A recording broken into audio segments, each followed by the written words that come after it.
Кече бир образды айтып атсам, мен аны унутуп калыптырмын. Мен бир историясын уктум эле. Бир адам өзүнүн атын жоготуп алып, аттын үстүндө өзүнүн ошо минип жүргөн атын издеп жүрүптүр депчи. Ат көрбөдүңөрбү деп. Мусулман болуп, ла илаха иллаллах Мухаммадур Расулуллах деп, Аллахтын мусулманымын, мен пендеси, кулумун дегендер. Ошолордун айрыкча особенно подчеркивать этип айтамын, ошол мусулман элдердин алдында башчы болуп жүргөндөрү, жетекчилери, устастары, молдолору, билимдүүлөрү, эгерде ошол нерсени өздөрү аткарбай турган болсо, ошол жиндиден эч кандай айырмасы жок.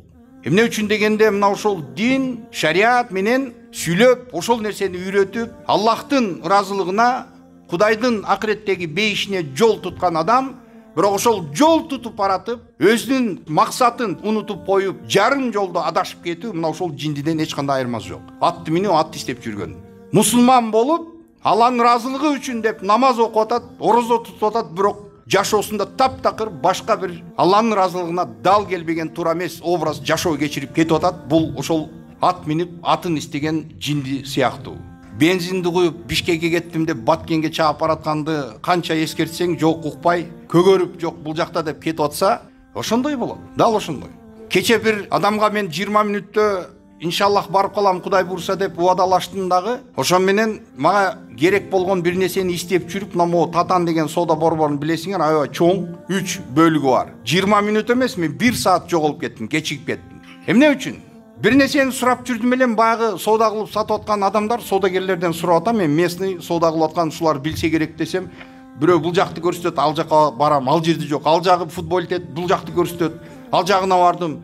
Нар жагына акыры 3 отделдан чыгып таппай, акыркы баягы отдел барбы, светофор бар жерчи. Ошол жагына барсам, бир ал жерде аксакал эмени көрсөтүп атат, баягы контейнерлер койгон тиги самый крайдычы. Ошол жакта болуш керек деп мага көрсөтүп атты эле. Мен айттым, аксакал аны точно билесизби ошол жерде?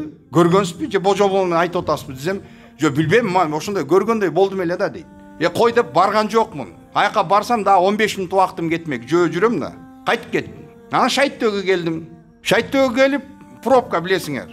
Айнекти ачып бирөөдөн сурасак, мына могул жерде деди. Ошол жерине барып, машинаны парковкага коюп, иток ал жерде пробка көбүнө жакпай, түшсөк, бак жерде эч нерсе жок. Ал оно Бакый мечит жакта экен, ошол нерсе.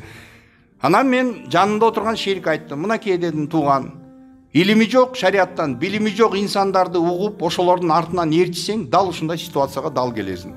Булгу бүгүн мен убактымды жоготтум, бирок ошол убакыт кымбат убакыт болчу. Бирок сен эгерде туура эмес ушундай адашкан топтордун артынан ээрчип кетип, сен өмүрүңдү эгер жок кылсаң, тиги дүйнөдөн, акыреттен сен кайтып келүү мүмкүнчүлүгүң эми болбойт. Кайтып келе албайсың. Мен билбепмин деген нерсе жоопкерчиликтен адамды куткарбайт.